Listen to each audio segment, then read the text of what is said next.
Surabaya.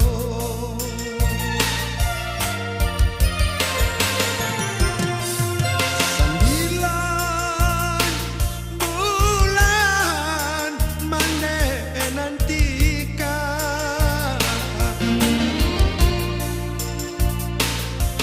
onde nakan nuang balahannya.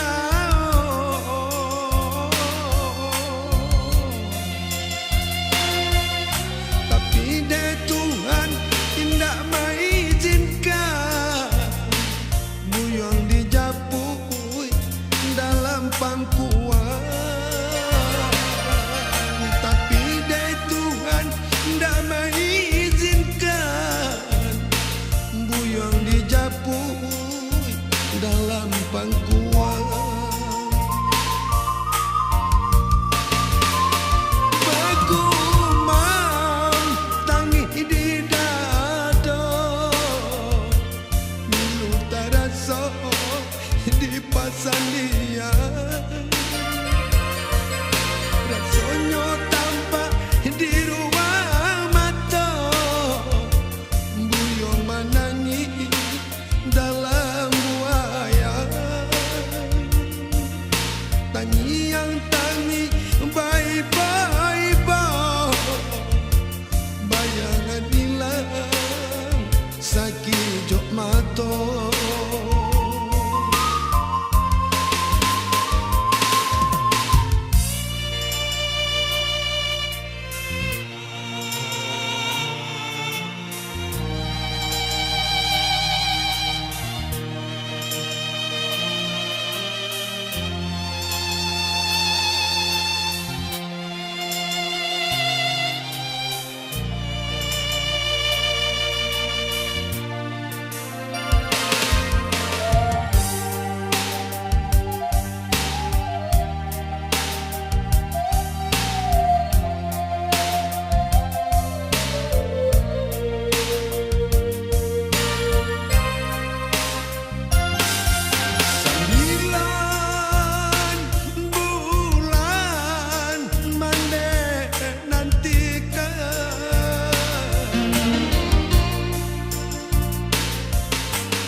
Tapi deh Tuhan dah mengizinkan buyong dijapui dalam pangkuan.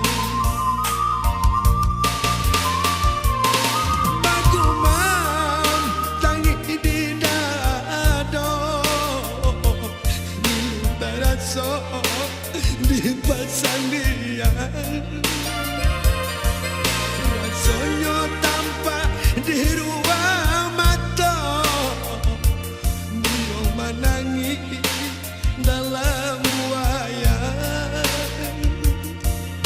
Tangi yang tangi bye-bye, bayangan hilang sakit jauh mata.